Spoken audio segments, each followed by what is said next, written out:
Okay, good morning to everyone. Uh, in the yesterday's class, we were discussing about the rational method, and today we'll start with the empirical formulas and different uh, types of empirical formulas. Normally, what we'll use um, in different conditions. So, in the yesterday's class, we were discussing about the uh, this rational method. The rational method is Q is equal to CIA divided by 360, where Q is equal to quantity of storm water in meter cube per second, C is the coefficient of runoff, I is the intensity of rainfall, and A is the area in hectares. Then normally the runoff coefficient C uh, is calculated if the area of infiltration or catchment area is of different types.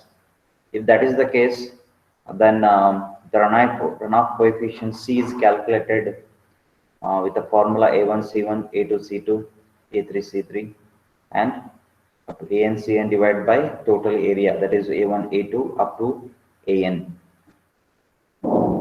So then if they are the runoff coefficients, whatever we are discussing, if it is watertight roof or concrete, normally the C will be very high. If it is lawn or whether it is made up of sandy soil where the infiltration is very high, then the C value will go on decreasing. You can see in this table that for concrete or water type roofs, that will be 0.72, 0.95 for a loose soil where the infiltration is very high, there it is go on decreasing. Again, we have made three or more major conclusions based on the slope, based on the type of soil, and based on the type of area. Next, the empirical formula. When we use this empirical formula, if it is greater than the catchment areas, if it is greater than 50 hectares, then normally we will use this empirical formulas.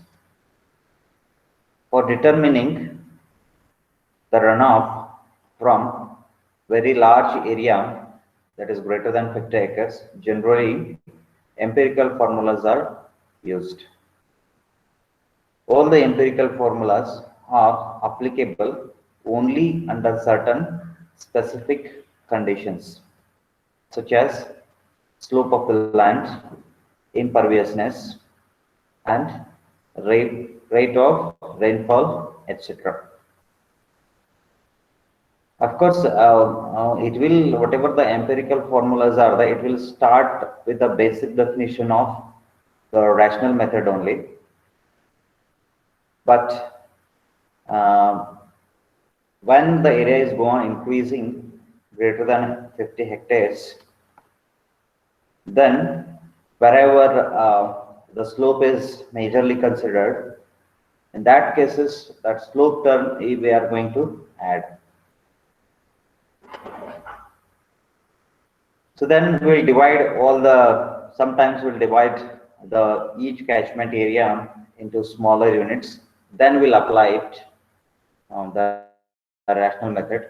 If you are applying for the whole area, then normally different formulas are used. The first one, maths formula. So Q is equal to CIA divided by 148.35. So fifth root of S by A. In this formula, C is runoff coefficient. The same definition what it is there in the rational method. I is intensity of rainfall. A is the area of the catchment area. And 148.35, that is the empirical number where you can see the formula has been derived by doing successive experiments in the field. Whatever the number that is the optimum number that they have arrived, where we will get the maximum flow with this formula. And S is the slope of area in meter per 1000 meter. This is very important. Whatever we are discussing here now, the unit should be same. Q, it should be mentioned in meter cubes per second. Whatever the empirical formula we are discussing unit only. Where C is the coefficient of runoff, of course, no unit. Intensity of rainfall, you have to substitute in centimeter per hour only. Don't substitute in mm per hour or kilometer per hour. It is not correct. Then S will be the slope in meter per 1000 meter. Means 1 meter per 1000 meter. Then area, it is area of the drainage in hectares. That only you have to substitute. It should be substituted in hectares only, not in kilometer square or meter square. So then M is M. It will come in the next empirical formula. That is area of the drainage in square kilometer. Means kilometer square. So the first one we already discussed, that is a McMath formula, where S is the slope. The unit is meter per kilometer. Then A is the area of hectares that has substituted in hectares only. Then the second formula, that is Burki-Ziegler formula. That is also Q is equal to CIA divided by 141.58. But here it is fourth root of S by A.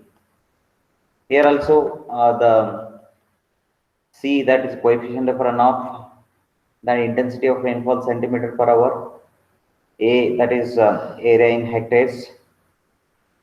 Slope, that is the slope meter per kilometer or meter per 1000 meters, divided by 141.58. I already said that this empirical number is calculated, or it is arrived with that number by conducting a successive experiment, where you are getting the maximum flow. Then Fuller's formula, that is C m m to the power 0.8 divided by 13.23. Here C is of course the coefficient of runoff, but in this intensity of rainfall is not considered. Where the intensity of rainfall is constant, then or it is neglected, in that cases it is not considered. Then M is I already said that it is the drainage area in square kilometers. In the previous formula we defined the A, that's area in hectares. In place of that we have replacing M, but M is in square kilometers. So this normally the previous two formulas what we discussed, that is restricted up to 400 hectares. If it is more than that, if you are considering in terms of some of the suburban areas and square kilometer, 2 square kilometers or 4 square kilometers of area, if you are considering it, they normally will use this formula, that is a Fuller's formula, where rough approximation can be determined. But if you more accurately required, the above two formula can be used. They are more accurate than this Fuller's formula. Then the fourth formula, that is a Talbot's formula, where Q is equal to 22.4 m to the power 1 by 4, or m to the power 0.25. Sometimes we'll write it as 1 by 4, that is 0.25. This is also used where in the above formula they are going to replace the value of C by 13.23, whatever it is there. They conducted the series of experiment in the large scale area, and they have arrived this 22.4 constant. Of course, this is optimum constant has been arrived by conducting successive experiment. Then this Talbot's formula, normally they will use it for the more forest area, where you cannot go and you cannot calculate it separately in some of the areas, because it is very difficult to go inside the forest. In that case, only they will consider it as this some constant, and they will use it. Then fanning formula. Fanning for that is Q is equal to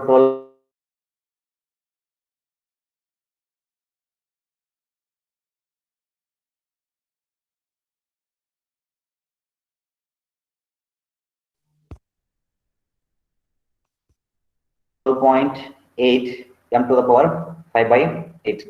Talbot formula and fanning formula. Fanning formula is a small scale forest where you can use it, and Talbot's is a large scale forest area.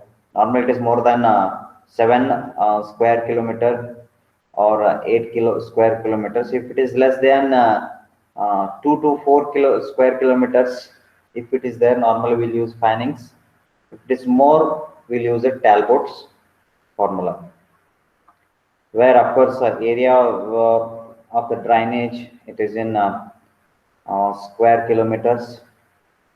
Area of the drainage A, that is in hectares. Slope, that is meter per 1000 meter or meter per kilometer. I is intensity of rainfall centimeter per hour, and C is the coefficient of runoff, and the Q is the runoff in meter cube per second. So then we were discussing about in the previous class one word has come, that is time of concentration, that is TC. It is defined by TC. Of course, this is a time of concentration. I already said that it is the time of the start of the rainfall, or where exactly it is falling. When it is falls on the earth, or when it falls on the point, and when from that point if it travels to the seawards, then that normally that point will take it as time of concentration just inlet to the seawards. But again, sometimes in this time of concentration they will include the time of flow also. Here two things has to be considered. One is time of inlet and time of flow. Time of inlet means it is the time taken by the rainwater starting from the point of generation to the point of inlet of the sewer, plus time of flow, that is equal to when it will start flowing inside the sewer. That total we can call it as time of concentration. Of course, inequality we'll discuss in the next slides. It is the time taken for the maximum runoff rate to develop is known as the time of concentration. We can define in other way also. Normally when the maximum runoff is going to happen means when it is the intensity of rainfall is very high, then you can expect the maximum runoff. When the slope is very high, then the maximum runoff is going to develop. And if the area is very small, then the maximum runoff is going to develop. So these are some of the, of course, and the coefficient of runoff. So we have to consider the C value, we have to consider the A value, and we have to consider the intensity of rainfall, and we have to consider the A, that is a small area. Then only you are going to exhibit maximum runoff.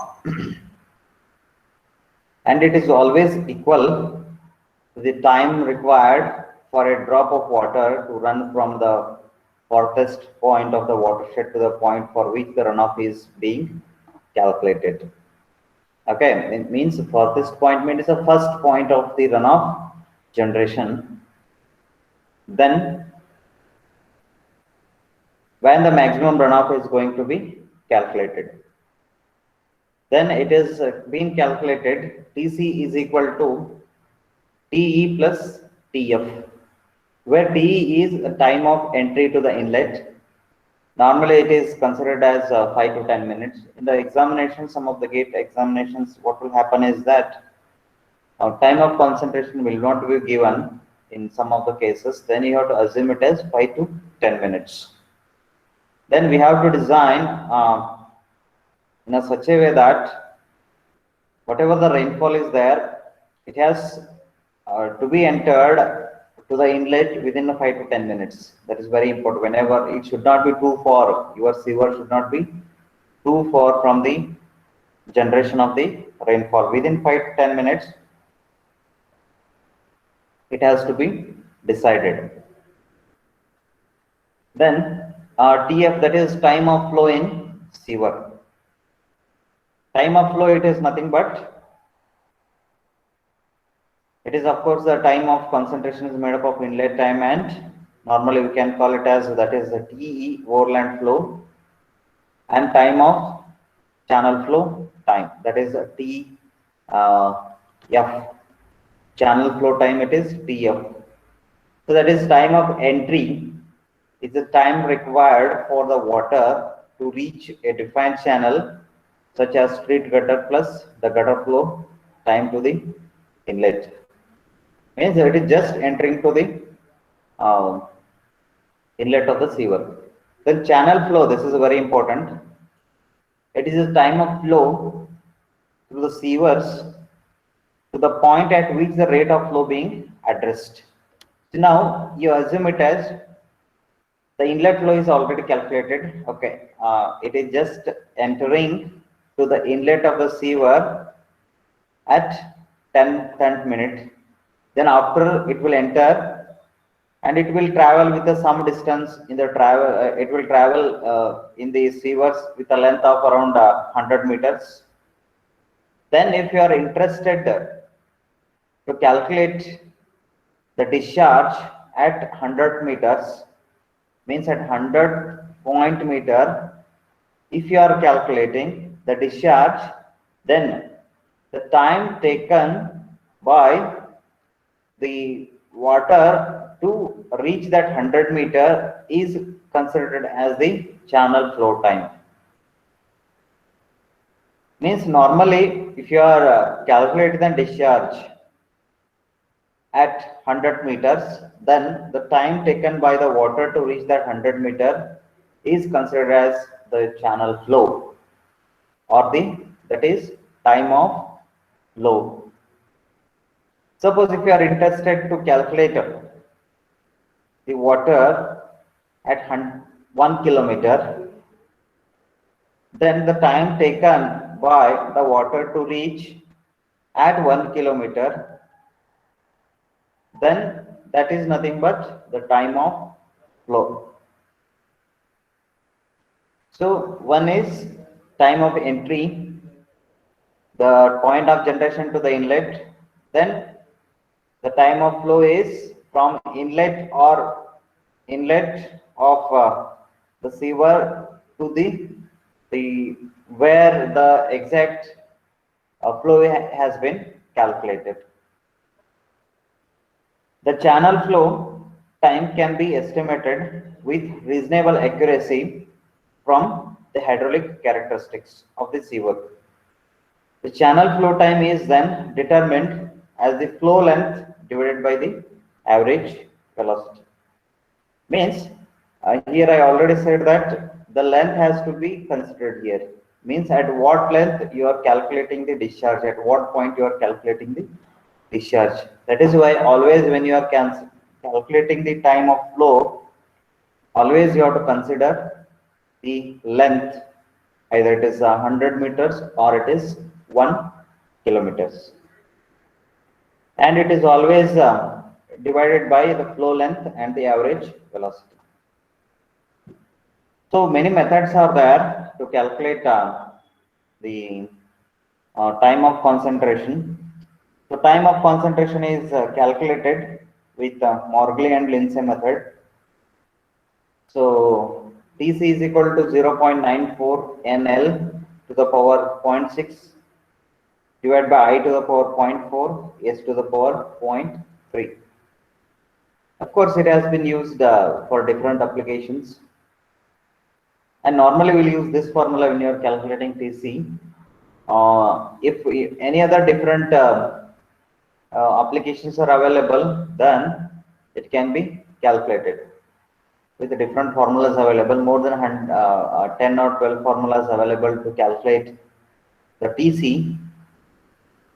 Of course, in this Tc is time of concentration in minute.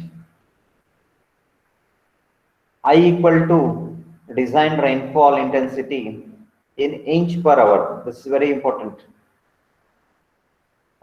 Previously in the formulas it was a centimeter per hour rainfall intensity, but here it is an inch per hour, and you have to substitute the value in inch per hour only. You are not supposed to substitute in any other units, because these are empirical formulas or rational formulas. They have derived with that unit only. If you substitute it in other unit, many times you may go wrong. So N is Manning surface roughness.